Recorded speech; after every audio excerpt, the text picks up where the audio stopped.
Good morning students. हम लोगों ने कल लास्ट टाइम इलेक्ट्रॉनिक्स के अंदर किरचॉफ्स के रूल पढ़े थे, या राइट? स्टूडेंट्स, किरचॉफ के एक बार अगर मैं लास्ट वाली क्लास से आज स्टार्ट करती हूँ तो हमने किरचॉफ के रूल पढ़े थे जो कि 2 टाइप्स के थे, रूल फर्स्ट और रूल सेकेंड।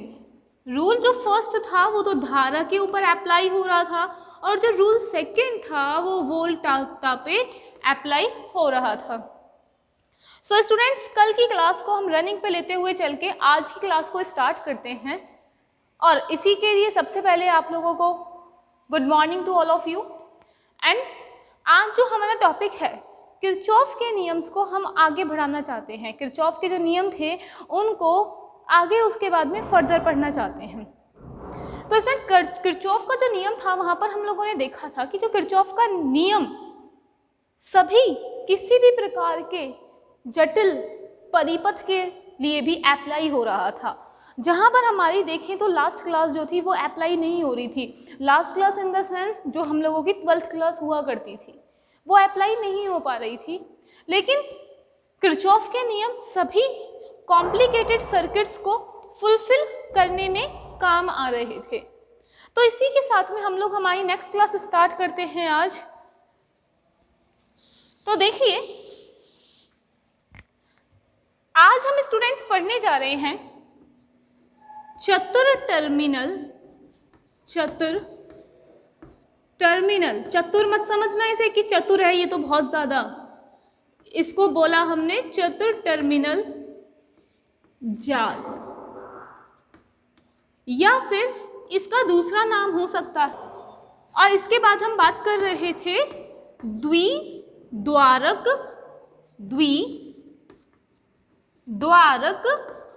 जाल। तो स्टूडेंट्स, हमारा जो आज का टॉपिक है उसे हम चतुर टर्मिनल जाल बोल सकते हैं या फिर द्विद्वारक जाल भी बोल सकते हैं। स्टूडेंट, इंग्लिश में इसे 4 टर्मिनल नेटवर्क बोलते हैं। 4 टर्मिनल नेटवर्क। हाँ, बिल्कुल सही समझ रहे हो। जो भी स्टूडेंट ये सोच रहे हैं कि मैम इसमें शायद टर्मिनल कितने होंगे, 4 होंगे, उसे ही बोलेंगे 4 टर्मिनल नेटवर्क। तो हम इसी के नाम से लेते हैं चतुर टर्मिनल जाल। मैंने अगर ये कोई नेटवर्क क्रिएट किया, ये एक नेटवर्क है, सपोज कर रहे हैं हम, इसके अंदर बहुत सारे प्रतिबाधाएं लगी हुई हैं, इम्पिडेंस लगा हुआ है, इसके अंदर बहुत सारी प्रवेश्यता लगी हुई है, कैपेसिटर्स लगे हुए हैं और रेजिस्टेंस लगे हुए हैं। तो हमने एक जाल क्रिएट किया, इस जाल को 4 प्रकार के टर्मिनल से कनेक्ट कर दिया। स्टूडेंट, ये जो 4 प्रकार के टर्मिनल्स मैंने यहाँ बनाए हैं 1, 2, 3 एंड 4, ये इसी नाम को फुलफिल कर रहे हैं, चतुर टर्मिनल और जाल। अब हम बात करना स्टार्ट करते हैं कि जो चतुर टर्मिनल जाल है वो वर्क क्या करता है। तो देखिए, ये जो फर्स्ट वाली जगह होती है, अगर मैं इसको बोल दिया जाए, ये क्या है, इनपुट मतलब यहाँ से हम कोई भी संकेतों को या फिर किसी भी सिग्नल्स को सेंड करेंगे, भेजेंगे, ठीक है। और ये क्या है, दोनों आउटपुट, जो किसी भी चीज़ को क्या करेंगी, ग्रहण करेंगी। इनपुट को हिंदी में हम बोल सकते हैं निवेशी और इसको बोल सकते हैं आउटपुट को निर्गम। तो देखिए, निवेशी जिनमें से कोई भी चीज़ अंदर आ रही है और निर्गम उसके बाद उस चीज़ का हम क्या रिजल्ट फाइंड कर रहे हैं, उसे बोल रहे हैं हम 4 टर्मिनल नेटवर्क। स्टूडेंट, यहाँ पर बहुत ध्यान देने के योग्य बातें हैं कि निवेशी जो है, इनपुट्स जो हैं, उनको मैं 1 नंबर दे देती हूँ, नंबर 1, और इसको नंबर दे दिया 2, कोई दिक्कत नहीं है हमें। मैंने निवेशी वालों को नंबर दे दिया 1 और निर्गम वालों को नंबर दे दिया 2। करंट इस फर्स्ट वाले में से कुछ इस प्रकार से आती है I1 और सेम I2 से भी करंट हमारी इनसाइड आती है I2। तो ये हमारा टोटल बना 4 टर्मिनल नेटवर्क। स्टूडेंट्स, इसके अंदर ये जो टर्मिनल्स हैं इसके अंदर बहुत सारे जेड हो सकते हैं, मतलब कि प्रतिबाधाएं हो सकती हैं, प्रवेश्यता हो सकते हैं, कैपेसिटेंस हो सकते हैं, इंडक्टर हो सकता है और एक्सेट्रा। कुछ इस प्रकार की काफ़ी सारे जो हमारे अवयव हैं वो इसमें आ सकते हैं। अब आप देखिए, अगर ये जाल के अंदर कोई भी अवयव सरल रेखीय होने चाहिए, सरल रेखीय होने चाहिए। मैम ये सरल रेखीय क्यों होने चाहिए? ये सरल रेखीय इसलिए होने चाहिए अगर मैं इनका वोल्टेज करंट ग्राफ मेज़र करूं तो ये एक स्ट्रेट लाइन हम लोगों को मिल जाए, इसलिए ये कैसा होना चाहिए? सरल रेखीय होना चाहिए। तो स्टूडेंट, ये आप लोगों को आई थिंक समझ आया। मैं एक बार वापस बता देती हूँ आपको कि यह है चतुर टर्मिनल जाल। हमने पढ़ रहे हैं 4 टर्मिनल नेटवर्क। 4 टर्मिनल नेटवर्क का मीन्स है मैंने कोई नेटवर्क क्रिएट किया हम लोगों ने और उसमें 4 टाइप्स के ये लगा दिए टर्मिनल्स, और ये जाल है। एक जाल मतलब कि नेटवर्क है, इसके अंदर बहुत सारी प्रवेश्यता, प्रतिबाधाएं, इम्पीडेंस, कैपेसिटेंस, इंडक्टर इसके अंदर विद्यमान है। हम जो भी अवयव इसके अंदर लेंगे वो कुछ इस प्रकार से होने चाहिए कि अगर मैं उनका सरल रेखीय ग्राफ बनाऊं V और I के मध्य है तो वो मुझे एक स्ट्रेट लाइन मिलनी चाहिए। तो स्टूडेंट, सबसे पहले आप लोग टॉपिक डालिए और हम इसको लिखना स्टार्ट करते हैं। तो टॉपिक लिखिए 4 टर्मिनल नेटवर्क, 4 टर्मिनल नेटवर्क या फिर द्विद्वारक जाल, नहीं तो चतुर टर्मिनल जाल। इसमें लिखना स्टार्ट कीजिए। चतुर टर्मिनल जाल में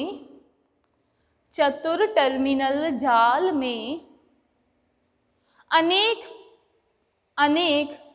चतुर टर्मिनल जाल में अनेक प्रतिरोध, अनेक प्रतिबाधाएं,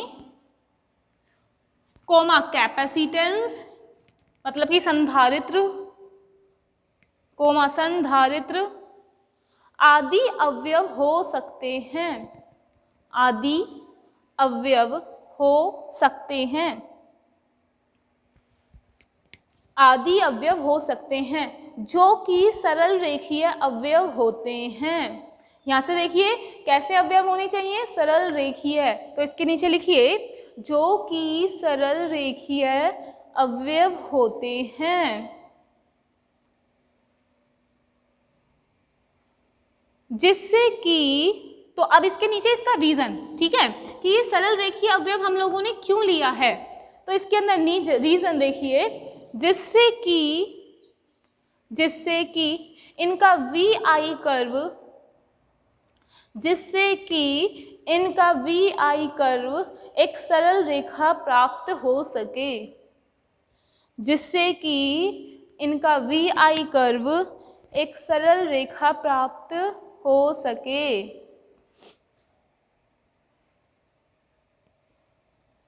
जिससे कि इनका VI कर्व एक सरल रेखा प्राप्त हो सके। तो स्टूडेंट, यहाँ तक हम लोगों ने देखा कि अभी पहले चतुर टर्मिनल जाल होता क्या है। अब हम यहाँ पे देख रहे हैं कि जो चतुर टर्मिनल जाल है उसके लिए हम लोगों को कुछ पैरामीटर्स मानने होंगे।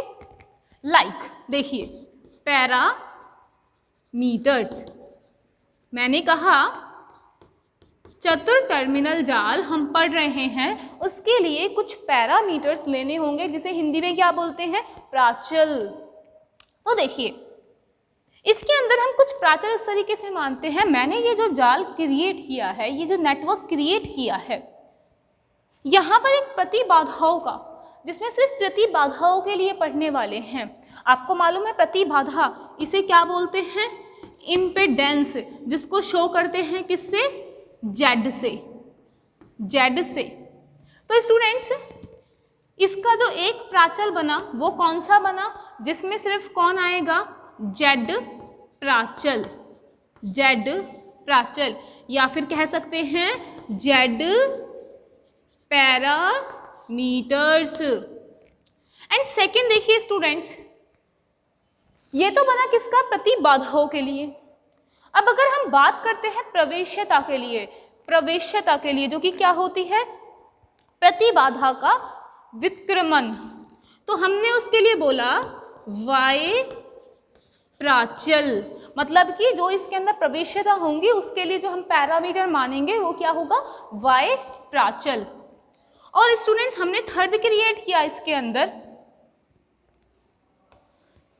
थर्ड हमने जो क्रिएट किया है, जैसे हमने एक जेड का अलग देखा, वाई का अलग देखा, अगर हम एक ऐसा प्राचल क्रिएट कर दें जिसके अंदर प्रवेश्यता भी मिक्स हो जाए और जिसके अंदर प्रतिबाधाएं भी मिक्स हो जाएं। अब जहाँ भी चीज़ें मिक्स की आती हैं, जहाँ भी चीज़ें मिक्स की आती हैं उसको बोलते हैं संकर प्राचल या फिर हाइब्रिड, हाइब्रिड पैरामीटर। हाइब्रिड का ले लिया H, तो यहाँ से ये क्या बना, H प्राचल।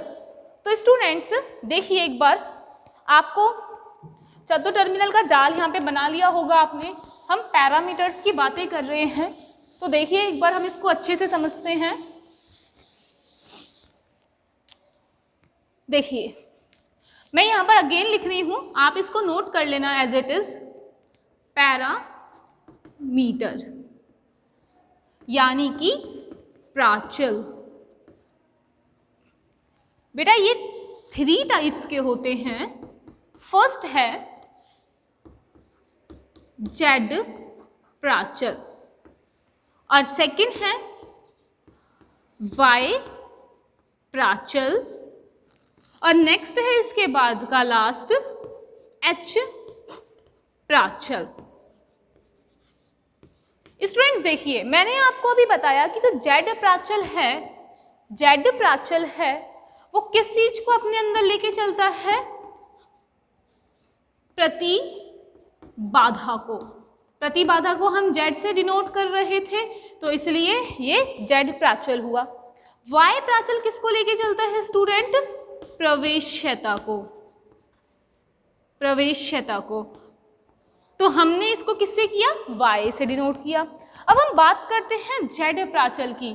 तो जेड प्राचल जो है वो इन दोनों के संगम से बना है, मतलब कि प्रतिबाधा और प्रवेश्यता जब दोनों को एक साथ अगर पढ़ना है तब हम पढ़ते हैं कौन सा, एच प्राचल। तो स्टूडेंट देखिए जब आप जेड प्राचल पढ़ेंगे, जेड प्राचल पढ़ेंगे तो यहाँ पे जेड प्राचल में आपको वोल्टेज को फंक्शन मानना होता है करंट का।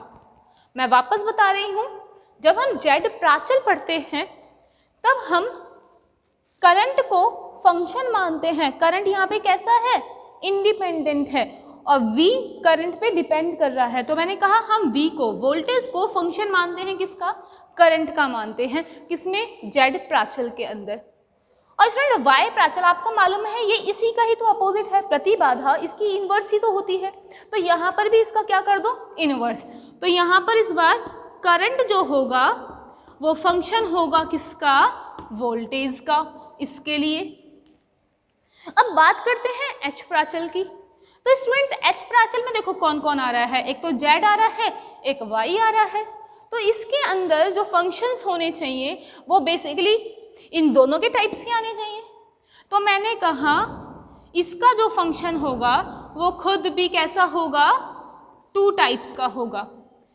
एक बार तो करंट है वो फंक्शन किसकी होगी, वोल्टेज की, और वोल्टेज है वो फंक्शन किसका होगा स्टूडेंट्स, करंट का। तो मैं वापस एक बार अपने टॉपिक की तरफ चलती हूँ। बहुत ही इंटरेस्टिंग टॉपिक है ये वाला। ये अभी तुम्हें ऐसा लग रहा है जब हम इसको फर्दर आगे बढ़ाएंगे आप लोगों को ये बहुत अच्छे से समझ आता रहेगा, क्योंकि अभी आपके लिए ये थोड़ा सा नया पार्ट है। मैंने कहा हम प्राचल पढ़ रहे हैं, पैरामीटर्स पढ़ रहे हैं। जो हमने नेटवर्क क्रिएट किया था उसके लिए क्या क्या पैरामीटर्स काम आते हैं वो देख रहे हैं। यहाँ हम बात कर रहे हैं जेड प्राचल की। जेड प्राचल जो होता है वो जेड को किससे डिनोट करते हैं, प्रतिबाधा को। प्रतिबाधा को जेड से डिनोट करते हैं, तो इसके लिए इसमें क्या आ गया, प्रतिबाधा के लिए।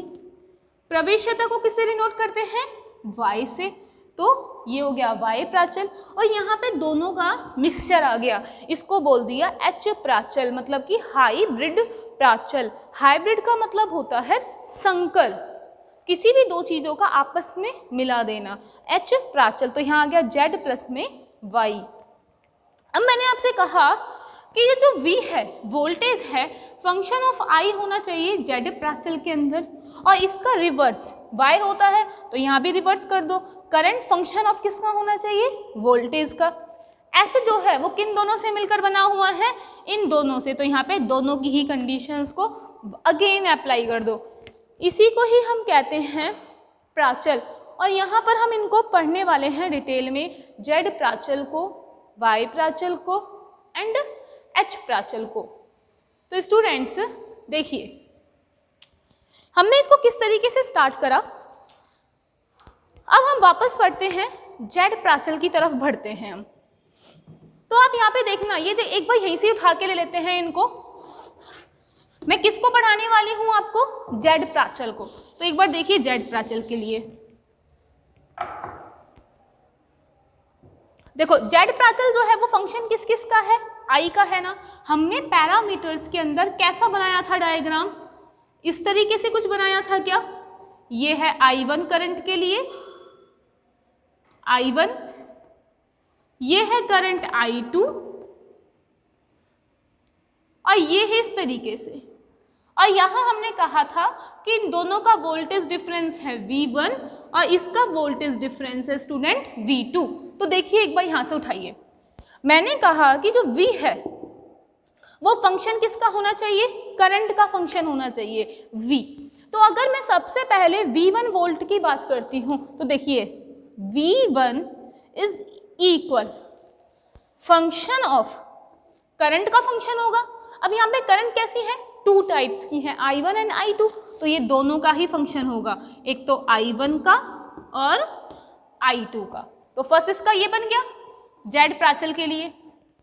फिर मैंने एक बार वोल्टेज किसकी बात कर ली, V1 की। अब अगर मैं वोल्टेज डिफरेंस V2 की बात करती हूँ तो ये फंक्शन किसका बनेगा, अगेन बन जाएगा फंक्शन ऑफ वही I1 और फंक्शन ऑफ I2। तो स्टूडेंट्स इस तरीके से हम इसको पढ़ने वाले हैं। तो देखिए मैं आपको जेड प्राचल एक अलग से टॉपिक डालकर स्टार्ट कराती हूँ, ये सिर्फ यहाँ पे समझाने के लिए था।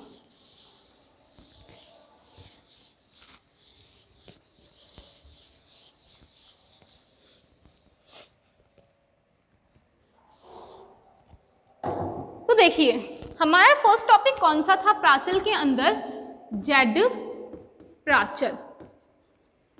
जेड प्राचल, जेड प्राचल को मैंने कहा ये किसका फंक्शन होता है, V, फंक्शन ऑफ V1 वाले को function of I1 comma function of I2, और जो वोल्टेज है सेकंड वाला डिफरेंस है function of I1 and function of I2। यहाँ तक की बात हो गई। इसको एक नंबर दे दिया, equation number 1 and equation number 2। तो आगे देखिए इसके अंदर, अब हम इसका आंशिक अवकलन करते हैं। आंशिक मतलब कि अरे इसका हम लोग आंशिक अवकलन करने पर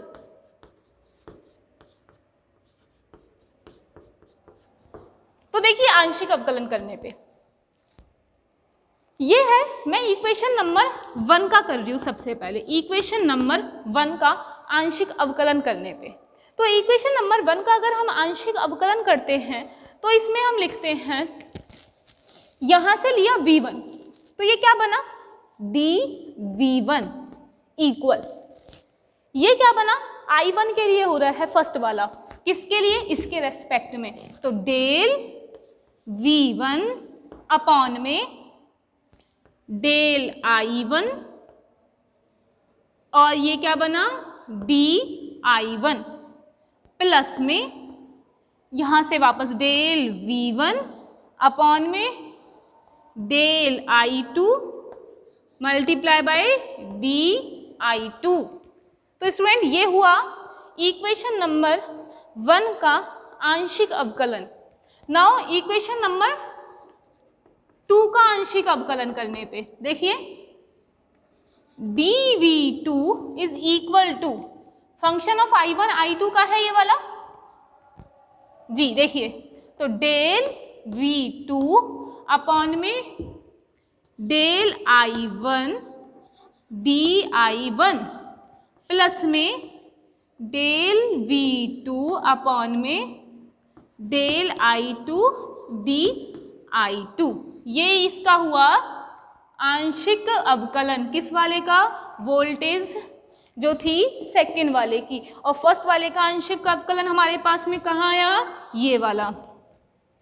तो इस तरह देखो आंशिक अवकलन करने में कुछ नहीं है, मैंने v1 का किया, इसका पहले पूर्ण लिखा dv1 और इनको i1 और i2 के रेस्पेक्ट में किया, सेम v2 का i1 और i2 के रेस्पेक्ट में हमने आंशिक अवकलन कर दिया।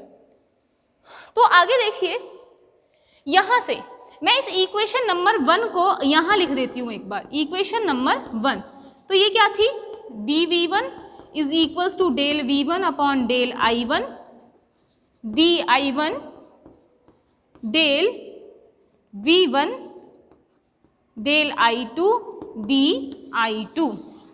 तो देखिए इक्वेशन नंबर 1 और ये 2 वाली है, इसको ध्यान रखना, इसको हम चेंज करते हैं अभी पहले सबसे। तो अगर मैं इस इक्वेशन को नंबर दे देती हूँ 1 वाली को, तो मैंने इसको एक नंबर दे दिया इक्वेशन नंबर 3 और इक्वेशन नंबर 1। तो स्टूडेंट्स देखिए ये आपने कैसे कन्वर्ट कर सकते हैं, आपने पढ़ा हुआ है कि v is equal to I R होता है, r को यहाँ पे हम कन्वर्ट करके z लिखते हैं, तो z इज इक्वल टू क्या कहते हैं हम, v अपॉन में i।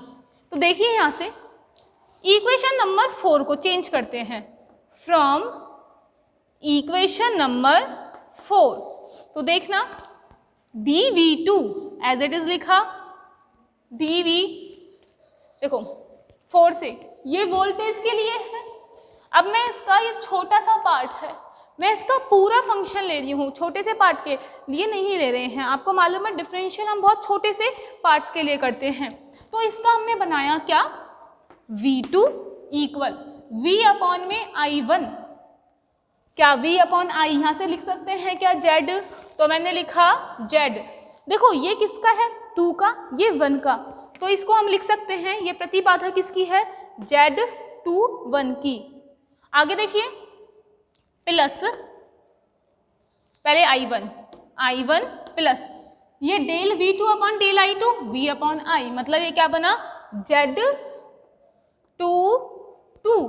और यहाँ पे करंट किसकी आ गई, I2 की, कंप्लीट करंटली।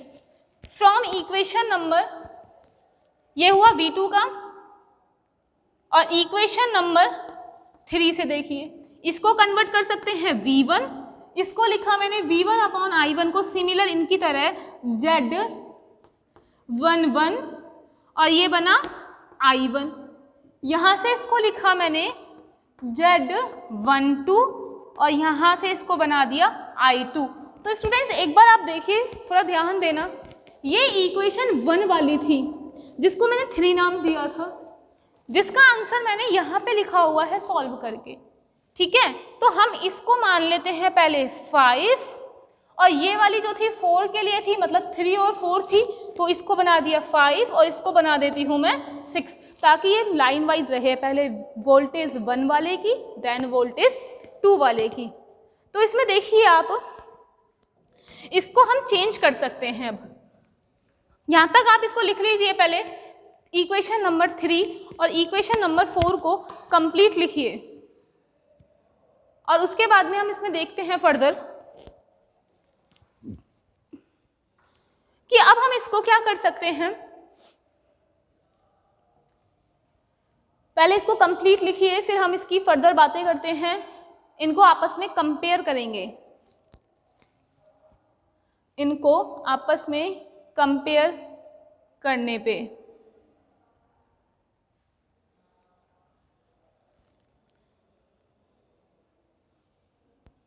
तो स्टूडेंट देखिए, इक्वेशन 3, 5 और ये कौन सी हो गई, 4 के लिए 6। आपने जब ये कंप्लीट यहां तक लिख दिया, तब इसके नीचे एक बार लिखिए, नीचे की लाइन पे लिखिए, जहां जहां जहां Z11 जहां Z11 coma Z12 coma Z21 coma Z22 चतुर टर्मिनल जाल के Z प्राचल हैं, चतुर टर्मिनल जाल के Z प्राचल हैं। आगे देखिए, यहां से स्टूडेंट, अगर मैं यहां से 3 और 5 को कंपेयर करती हूं, मैंने कहा ऑन कंपेयर इक्वेशन 3 एंड 5, देखिए ये इक्वेशन नंबर 3 है, ये इक्वेशन नंबर 5 है।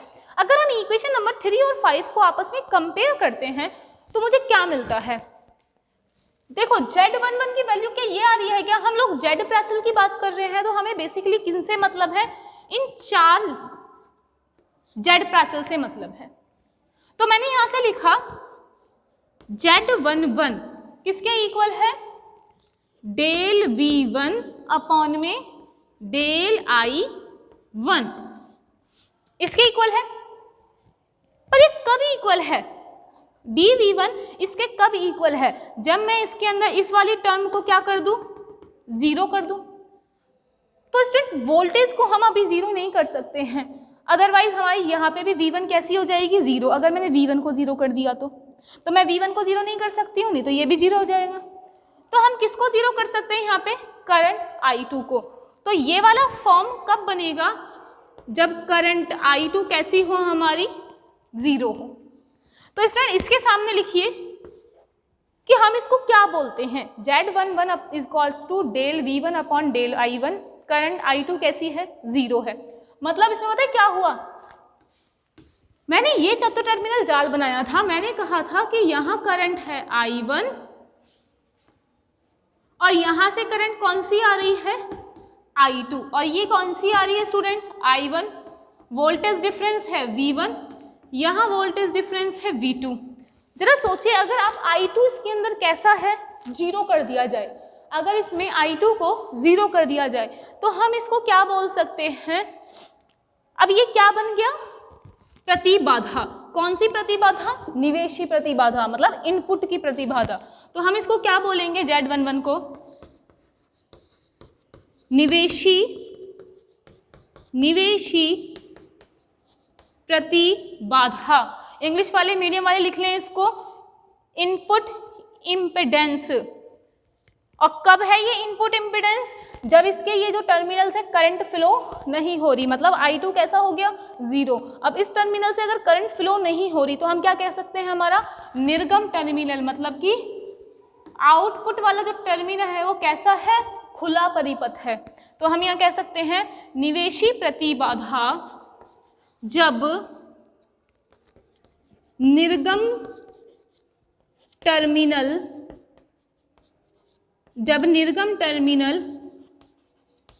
खुला है, अर्थात I2 इज इक्वल टू कैसा है, यहाँ पे 0 है। तो मैंने कहा Z11 is equal to del V1 upon del I1। ये क्या है? निवेशी प्रतिबाधा है जब निर्गम टर्मिनल खुले हुए हों, अर्थात I2 इज इक्वल टू 0 हो, तो हम इसे बोलते हैं निर्गम टर्मिनल। तो स्टूडेंट्स इसके आगे चलते हैं हम लोग कुछ इस प्रकार से कि ये क्या बना मेरे पास में Z11, इसको आपने लिख लिया Z11 को कंप्लीटली। यहां से देखिए, सॉरी मुझे इसी को इरेज करना पड़ेगा, आप इसको पहले लिखने के बाद में फिर कंपेयर करते हैं, क्योंकि हमने अगर इन्हें इरेज कर दिया तो हमें कंपेयर करने में प्रॉब्लम क्रिएट होगी। तो इसके नेक्स्ट देखिए, हमने Z11 की बातें कर ली है, हम बात करते हैं अब Z12 की। तो Z12 ये किसके इक्वल आ रहा है? देखिए यहां से del V1 upon del I2, तो इसको मैंने लिखा del V1 upon del I2। और ये कब है स्टूडेंट्स? देखो del V1 upon del I2, मुझे ये वाला पार्ट अब क्या करना है? लेना है Z12 बनाने के लिए।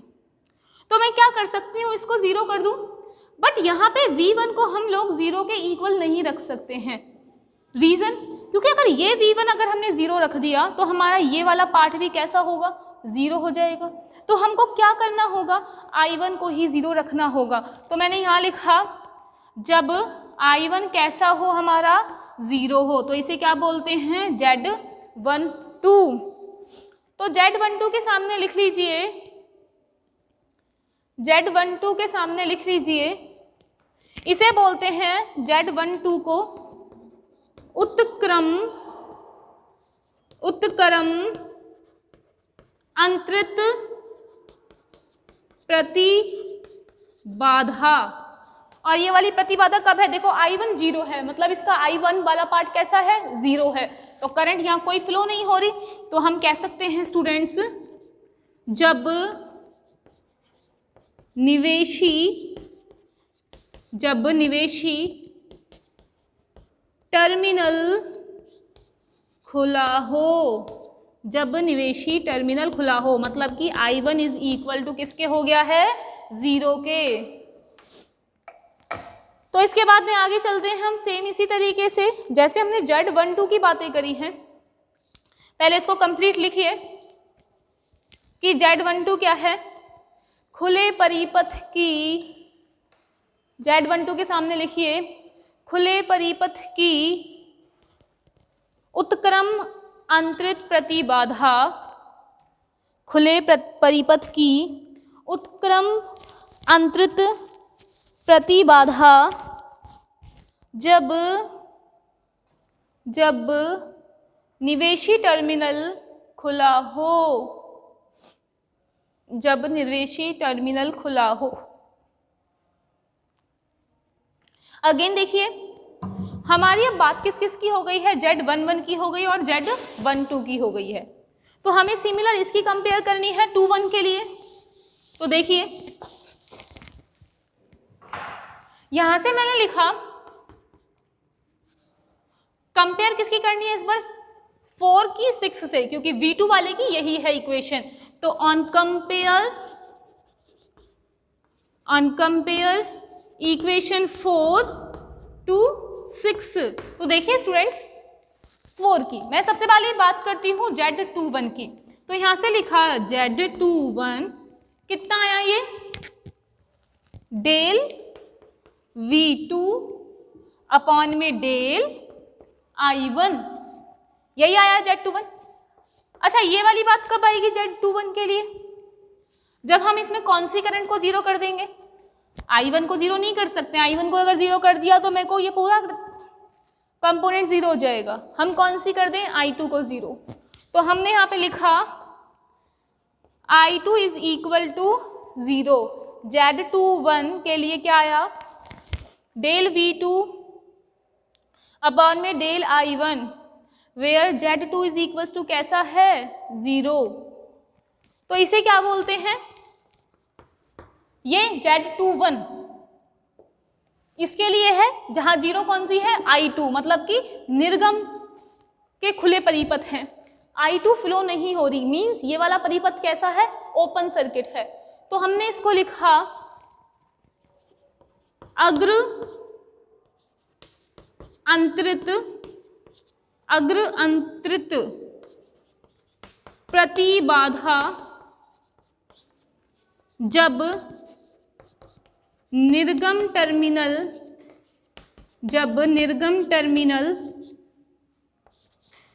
खुले हों, जब निर्गम टर्मिनल खुले हों। निर्गम टर्मिनल खुले होने का मतलब है I2 इज इक्वल टू कैसा है, 0, मतलब यहाँ पे कोई करंट फ्लो नहीं हो रही। जब कोई करंट फ्लो नहीं हो रही तो ये कैसा सर्किट हो गया, खुला परिपथ या फिर ओपन सर्किट। तो सिमिलरली इसके साथ में इसको लिखने के बाद में जल्दी लिखिए, on compare equation 4 to 6 we see that Z21 is equal to del V2 upon में del I1। तो इसमें आएगा ये क्या है, खुले परिपथ की अग्र अंतरित प्रतिबाधा, जो कि कैसी हमने ली है इसे, जब निर्गम टर्मिनल कैसा हो, खुला हो। तो हमने लिखा इसके लिए कैसा है ये, I2 is equal to 0। Next similarly equation 4 और 5 से Z21 की 4 और 6 से हमने Z21 की बात करी। अब हम बात कर रहे हैं Z22 की। तो Z22 के लिए ऑन कंपेयर विद इट, तो डेल V2 अपॉन में डेल I2, तो डेल V2 अपॉन में del I2 is equal to क्या है, Z22। कब है, जब इसका ये वाला पार्ट कैसा हो जाए, 0। तो हम यहाँ लिख सकते हैं I1 इज इक्वल टू 0। तो ये क्या है, अगर I1 को मैंने 0 कर दिया तो ये I2 के कारण फ्लो हो रही है ओनली, और इसी की वाली प्रतिबाधा ये हमें मिल रही है Z2। तो इसको हम लिख सकते हैं कि हमें ये किस में मिली है, यहाँ पे निर्गम प्रतिबाधा किस में मिली है, आउटपुट पे निर्गम प्रतिबाधा, जब निर्गम प्रतिबाधा जब निवेशी टर्मिनल ओपन है, I1 0 है, जब निवेशी टर्मिनल खुला है, इसका मतलब क्या हो गया है कि I1 इज इक्वल टू 0। तो स्टूडेंट्स आज हम लोगों ने यहाँ पे एक बार इसको पहले लिख लीजिए कंप्लीटली कि Z22 क्या है, del V2 upon del I2। और ये del V2 upon del I2 कब बना है, जब यहाँ पर हमने क्या किया है, I1 को 0 किया है, तो हमें ये मिलती है कंडीशंस। तो यहाँ पे क्या हुआ, निर्गम प्रतिबाधा आई है हमारे पास में जब इसके निवेशी टर्मिनल कैसे हो, ओपन सर्किट हो। एक बार आप देखिए 5 और 6 को, अगर इक्वेशन 5 और 6 को हम मैट्रिक्स के फॉर्म में भी लिख सकते हैं। इक्वेशन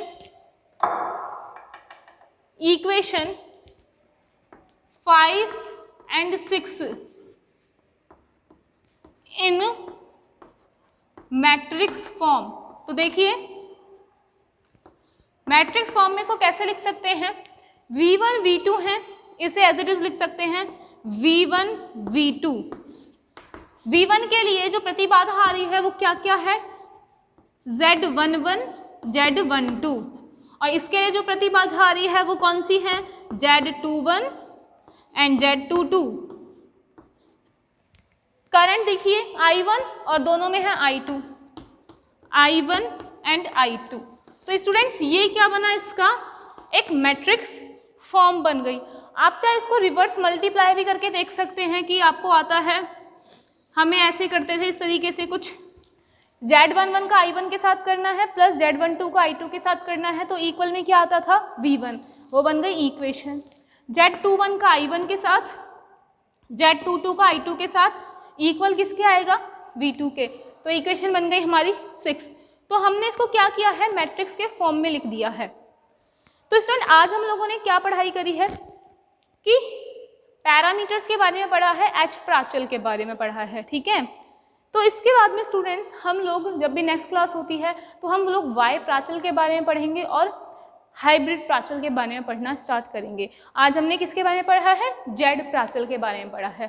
तो स्टूडेंट्स आपको फर्दर इस तरीके से इनके ऊपर ये टॉपिक्स पूछ लिए जाते हैं डायरेक्टली क्वेश्चन पेपर के अंदर कि डिफाइन करो कि एच प्राचल क्या होता है, जेड क्या होता है, वाई प्राचल क्या होता है। तो हमारा ये कंप्लीट हो गया है जेड प्राचल। तो समझते रहिए, धन्यवाद।